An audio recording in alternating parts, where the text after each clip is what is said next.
Naubos yung ano, clutch band. Wala na. Ubos na oh. Nawala na yung lining niya.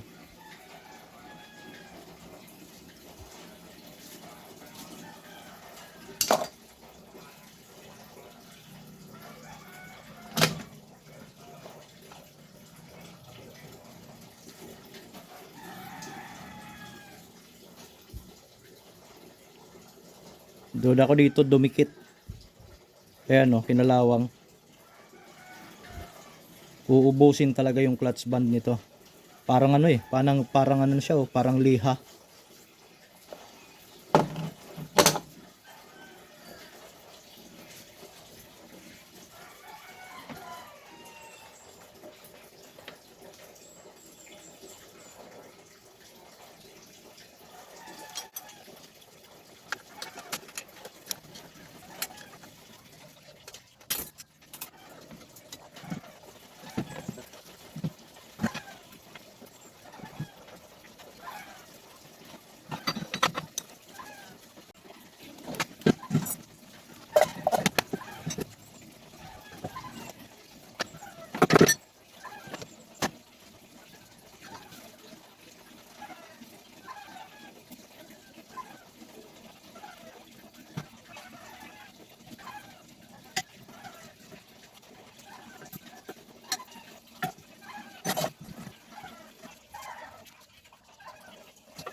Ayan, ito na yung mga pyesa niya na kailangan i-check up. Yung mga clutch dito sa loob. So dito, titingnan natin yung mga clutch niya dyan kung hindi pa ba sunog. Pero automatic na yan, papapalitan ko na yan ng mga bagong clutch. Tapos dito siya nagka-problema. Ayan, dumikit yung niya, brake clutch band. Ito yung clutch band na tinatawag. So naubos na yung clutch band nyo. Ito kasi yung kakapit dito para magkaroon siya ng pwersa.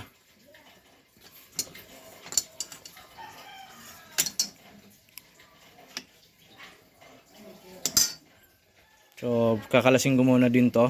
I-check up yung mga clutch dyan. Tapos maglilinis na tayo nito siguro. Tapos ibang pyesa, andito yung ibang pyesa. Ito yung ETF nyo. Grabe, ang ETF nya kulay itim na. Sunog na sunog. So ayun, kalasin ko muna yung natin, mga clutches.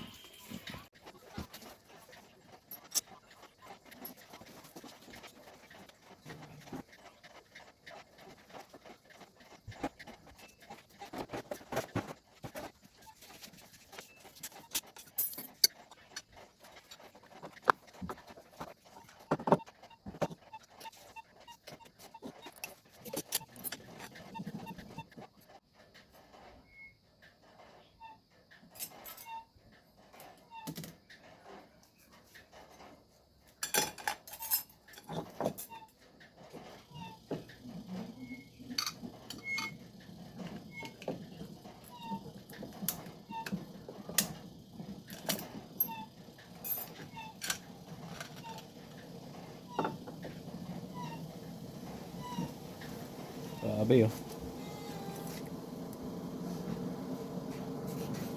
Naubos. Sunog talaga oh.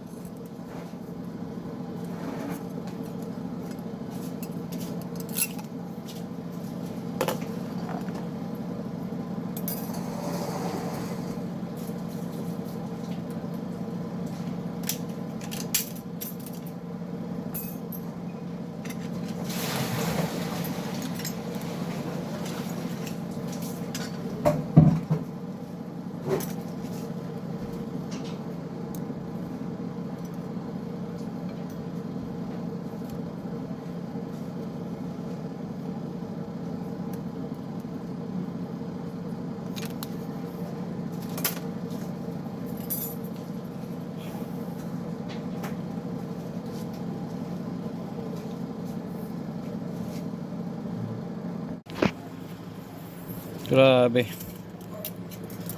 So ito yung pinakamalala. Clutch band. Tapos itong side na to. Yan. Halos naubos talaga oh. Sunog.